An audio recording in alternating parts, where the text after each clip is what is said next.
पढ़ेंगे obstructive legion. इसमें हमें कोआक्टेशन ऑफ आउटा और आउटिक पल्मोनरी वेल्व स्टेनोसिस पढ़ना है। तो कोआक्टेशन ऑफ आउटा होता क्या है? इसका मतलब होता है नैरोइंग ऑफ आउटा। तो दो टाइप का होता है, इन्फेंटाइल और एडल्ट। तो इन्फेंटाइल में क्या होता है? इसमें सबसे पहले डक्टल आर्टियोसम एक तो पेटेंट रहता है, ठीक है, और जो नैरोइंग होती है वो डक्टस आर्टियोसम से पहले होती है। इसमें क्या होता है? एडल्ट फॉर्म में इसमें जो डक्टस आर्टियोसम है वो लिगामेंटम आर्टियोसम में बदल जाता है, और इसमें जो रिज लाइक इनफोल्डिंग, इसमें जो नैरिंग होती है ना, ये जस्ट प्रॉक्सिमल होती है उसके, मतलब जस्ट अपोजिट होती है उसके, ठीक है। इसमें जो कॉमन चीज़ हमें देखने को क्या मिलेगी, वो ये मिलेगी नैरोइंग से जस्ट प्रॉक्सिमल डायलेशन मिलेगी हमें आउटा में और उसकी ब्रांचेस में, ठीक है।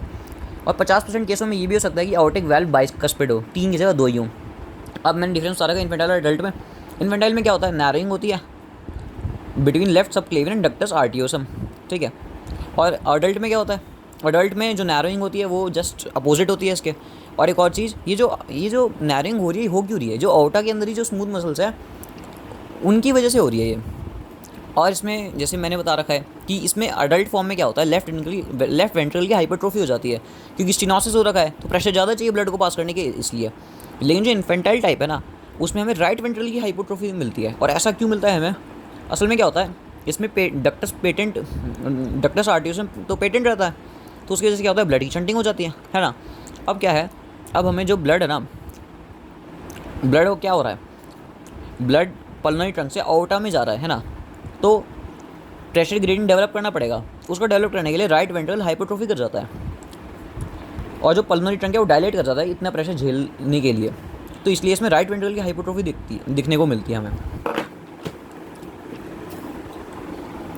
क्लिनिकल फीचर क्या है? इसमें हमें लोअर बॉडी में साइनोसिस देखने को मिलेगा, पेशेंट की लोअर बॉडी में साइनोसिस देखने को मिलेगा, और जो अपर बॉडी है उसमें हाइपरटेंशन मिलेगा, और लोअर बॉडी में हाइपोटेंशन मिलेगा। इसमें रिब्स की नॉचिंग दिखेगी, ज़्यादा ब्लड है जो इंटरकोस्टल आर्टरी के थ्रू जाएगा, तो जितनी भी रिब्स होती है ना उनको वो कर देगा, पतला कर देगा उनको। पल्मोनरी स्टेनोसिस एंड अट्रेसिया क्या सिस्टम है?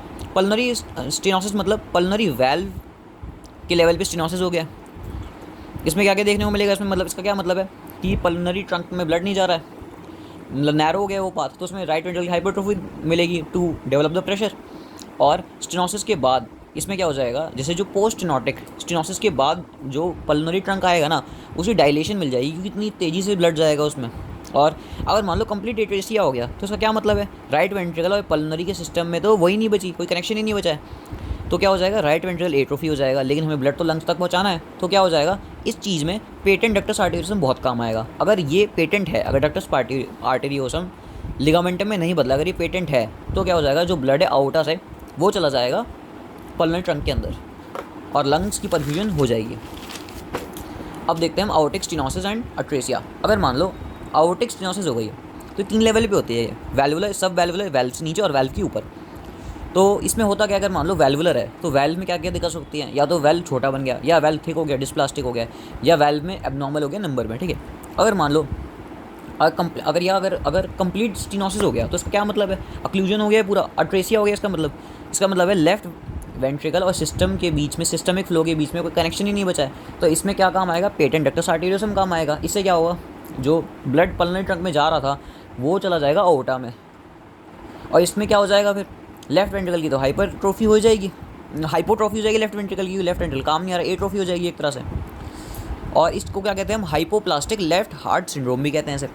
अब हम पढ़ते हैं वैल्व की नीचे लेवल पे। अब अगर वैल्व की नीचे लेवल पे क्या होगा, इसमें क्या होता है, वैल्व के जस्ट नीचे एक थिक फाइब्रस रिंग बन जाती है, ठीक है, लिखा हुआ है thick ring of dense endocardial fibrous tissue below cusp level. Valve के नीचे एक फाइब्रस रिंग बन जाती है, जिसकी वजह से नैरोइंग हो जाती है। सुप्रा आर्टिक स्टेनोसिस क्या होता है, इसमें अब सुप्रा का क्या मतलब है, सुप्रा वैल्वुलर, वैल्व के ऊपर तो आउटा चालू हो जाती है। इसका मतलब है जस्ट जैसे ही जहाँ से आउटा जुड़ती है ना वैल्व से, उसी लेवल पे अगर आउटा की वॉल मतलब थिक हो जाएगी, जिसकी वजह से नैरोइंग हो जाएगी। और ये भी क्या भाई, इलास्टिक फाइबर और जो स्मूथ मसल है उनकी वजह से हो रहा है। और ये जो चेंज आया है ना, ये जो चेंज आया है आउटा में, ये कब आया है, ये तब आया है जब फीटस की आउटा की फॉर्मेशन हो रही थी। It is mutation during aorta morphogenesis. Thank you.